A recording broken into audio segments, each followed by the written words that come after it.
दर्शकों नमस्कार, राम राम, जय श्री राम और जय माता दी। मैं हूँ अश्विनी मगोत्रा और आप देख रहे हैं अपना पसंदीदा न्यूज़ चैनल जम्मू तर्कश।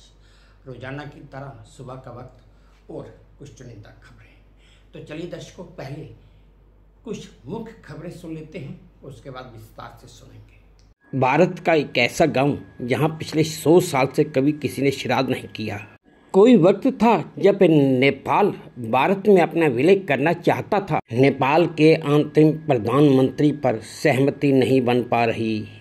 नेपाल में जेनजेड की नींव कैसे पड़ी? रिजर्व बैंक ऑफ इंडिया का नया नियम आने वाला है। हमला तो 100% हुआ था, पर नुकसान 0% कैसे? हनुमान चालीसा पर भारतनाट्यम भी हो गया। आम आदमी पार्टी सांसद संजय सिंह भी हाउस अरेस्ट हो गए। दर्शकों, जैसा आप जानते हैं कि इस समय पितृपक्ष का मौसम चल रहा है, यानी कि श्राद्धों के दिन हैं। लेकिन आज आपको मैं एक ऐसे गांव के बारे में भी बताऊंगा कि जहां पर पिछले 100 साल से कभी किसी ने, उस गांव में रहने वाले जितने भी लोग हैं, कभी किसी ने किसी का भी श्राद्ध नहीं किया है। उत्तर प्रदेश के संबल जिले में बख्तर नंगला गाँव में तकरीबन पिछले 100 साल से उस गांव में रहने वाले लोगों ने कभी किसी का श्राद्ध नहीं किया है। और तो इस दौरान, श्राद्ध के दिनों के दौरान, अगर वो श्राद्ध नहीं करते हैं तो किसी को भीख भी नहीं देते हैं। दरअसल वहाँ की मान्यता है और एक बात भी है, वो ये कि पुराने जमाने में श्राद्ध के दिनों में एक ब्राह्मण महिला अपने किसी रिश्तेदार के घर श्राद्ध करने चली गई थी। जब वो वापस आई तो उसके पति ने अपनी औरत पर, यानी कि उस महिला पर, चरित्रहीनता का आरोप लगाकर उसे घर से निकाल दिया था। तो उस महिला ने उस समय बड़ा व्यथित होकर पूरे गांव को श्राप दिया था कि आज के बाद इस गांव में कभी भी कोई भी परिवार किसी का भी श्राद्ध नहीं करेगा। अगर करेगा तो वो उसका दुर्भाग्य बन जाएगा। बस तब से लेकर आज तक उस गांव में कभी किसी ने अपने पितरों का श्राद्ध नहीं किया है। एक वक्त ऐसा भी था दर्शकों, जब नेपाल भारत में अपना विलय करना चाहता था। लेकिन उस समय के भारत के प्रधानमंत्री स्वर्गीय पंडित जवाहरलाल नेहरू ने उस समय के नेपाल के राजा त्रिभुवन वीर विक्रम शाह के इस प्रस्ताव को, विलय के प्रस्ताव को ठुकरा दिया था। पंडित नेहरू ने उस समय कहा था कि नेपाल एक स्वतंत्र देश है और उसे ऐसा ही रहना चाहिए। इस बात का जिक्र पूर्व राष्ट्रपति श्री प्रणब मुखर्जी ने अपनी किताब द प्रेसिडेंशियल ईयर्स में भी किया है। और ये बड़ी हैरानगी की बात है कि पंडित नेहरू ने नेपाल का विलय भारत में नहीं किया। इसकी जगह जो इतिहासकार हैं वो कहते हैं कि अगर जवाहरलाल नेहरू की जगह इंदिरा गांधी होती तो वो विलय कर लेती, जैसा उन्होंने सिक्किम में किया था। नेपाल में अंतरिम प्रधानमंत्री के नाम पर कोई भी सहमति नहीं बन पा रही है।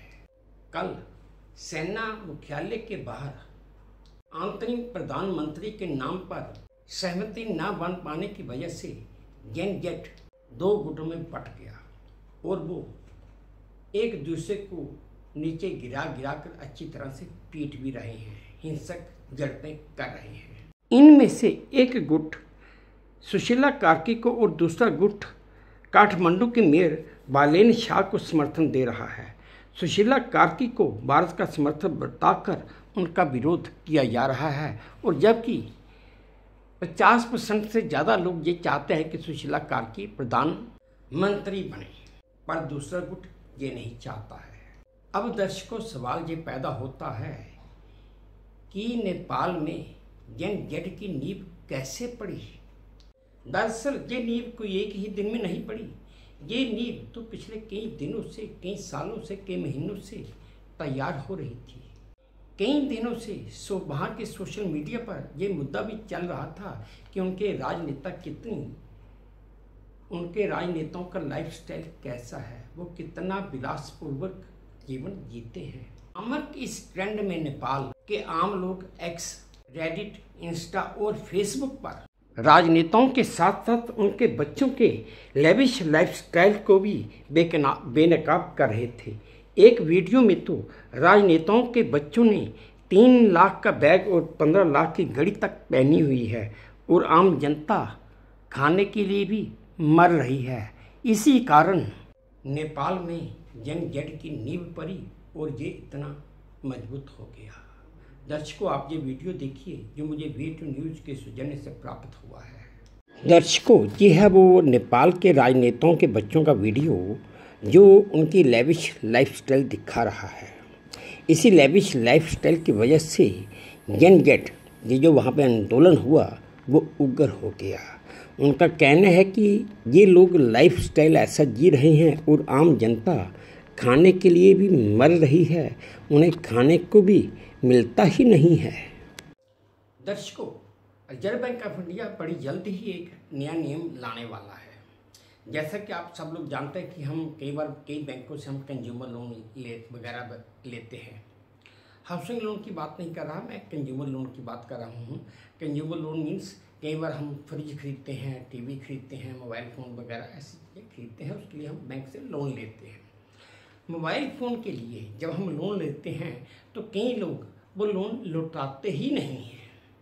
1-2 किस्त जमा कराएंगे, उसके बाद किस्त जमा करवाते ही नहीं हैं। बस इसी के लिए रिजर्व बैंक ऑफ इंडिया एक नया नियम लाने वाला है। इस नियम के तहत अगर कोई ग्राहक बैंक का लोन, उसने मोबाइल फ़ोन के लिए लोन लिया हुआ है और वो उसकी किस्तें नहीं दे रहा है, तो बैंक अपने ऑफिस में बैठे हुए ही उसका मोबाइल फ़ोन एक ऐसे सिस्टम से लॉक कर देगा कि उस मोबाइल फ़ोन का लॉक कोई भी नहीं खोल पाएगा।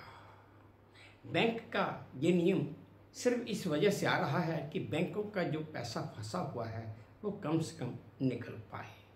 दर्शकों, आजकल सोशल मीडिया के ऊपर एक वीडियो वायरल हो रहा है और यकीन मानिए इस वीडियो को देखकर आपका दिल भी खुश हो जाएगा। ये वीडियो एक छोटी बिल्ली का बच्चा और एक छोटे बच्चे का है।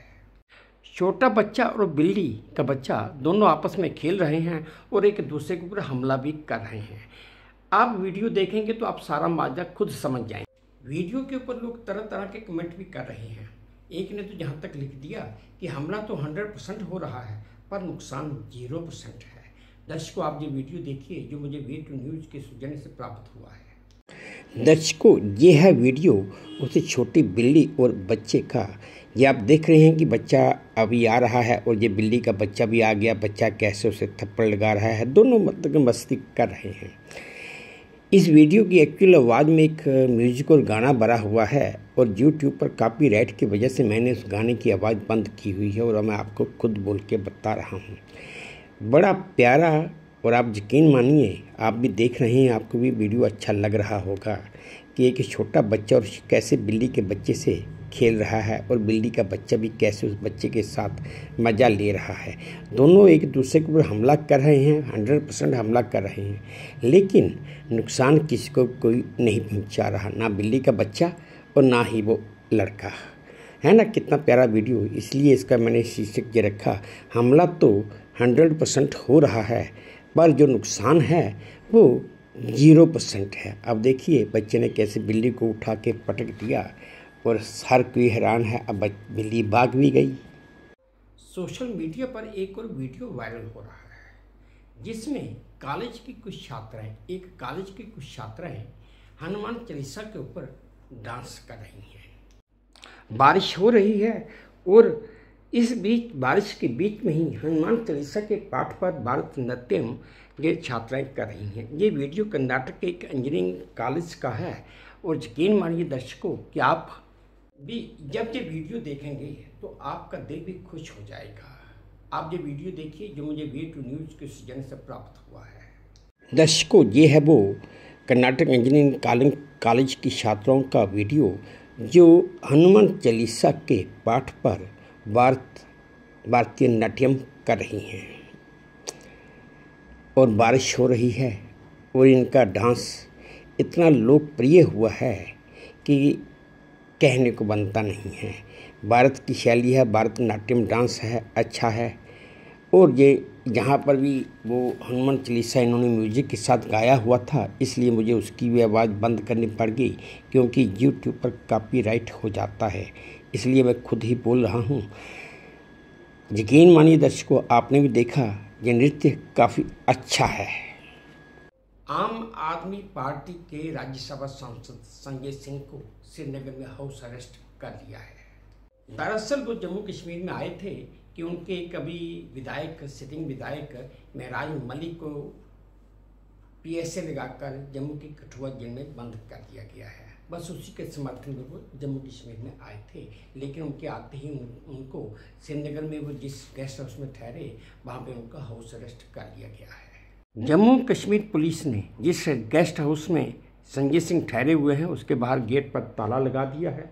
इसके बाद नेशनल कॉन्फ्रेंस के प्रमुख और पूर्व चीफ मिनिस्टर मुख्यमंत्री डॉक्टर फारूक अब्दुल्ला जब उनसे मिलने आए, तो राज्यसभा सांसद आम आदमी पार्टी के संजय सिंह ने उनसे गेट पर चढ़कर बात की। दर्शकों, आप ये वीडियो देखिए जो मुझे वे2 न्यूज़ के सौजन्य से प्राप्त हुआ है। जी खंडन कर रहे हैं कॉन्स्टिट्यूशन का खंडन कर रहे हैं, आप देख रहे हो। जी भाई सलाम नहीं करना चाहता था, मगर ये सलाम करने पे नहीं दे, मिलने नहीं दे रहे हैं, निकलने नहीं दे रहे हैं, जो इनसे बंटवारा कर रहे हैं। देखिए पुलिस दरबार ये हाल देखिए, ये मालिक बैठे हैं। रियासत में एक स्टेट की गवर्नमेंट है, आवाम की गवर्नमेंट है। कई बार के आप मुख्यमंत्री आपको अंदर नहीं आने दे रहे हैं, मिलने नहीं दे रहे हैं। लेफ्टिनेंट गवर्नर वो मालिक है पुलिस वालों का। ये हाल देखो, पिछले मुल्क को पता लगना चाहिए कि एक इंसान कॉन्स्टिट्यूशन के अंदर बात करना चाहता है, कोई पत्थरबाजी नहीं करना चाहता, गोलीबारी नहीं चाहता। आप मिलने क्यों नहीं दे रहे हैं भाई? नहीं जा रहे। कौन सा अपराध है? वो मेंबर ऑफ पार्लियामेंट है, इस राज्य के कई बार मुख्यमंत्री रह चुके हैं, मैं मेंबर ऑफ पार्लियामेंट हूँ, आप मिलने क्यों नहीं दे रहे हैं? इसमें कौन सी ऐसी बात है? हमने कौन सा यार हमला है, इसमें कौन सी ऐसी बात है? हमने कौन सा करना है? भाई मिलने में क्या बुराई है? खैर खैर पूछनी है, कोई मैंने करनी नहीं है। आप इतना भी नहीं चाहते देखे कि मैं इसका हाल पूछूं। मेरा दोस्त रहा है पार्लियामेंट में इतने साल। चलिए, आपका तो है नहीं ये कसूर,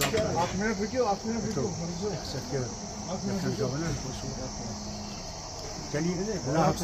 अच्छा संजय, खुदा हाफिज। तो ये क्या परेशानी, मुलाकात तो करने दीजिए।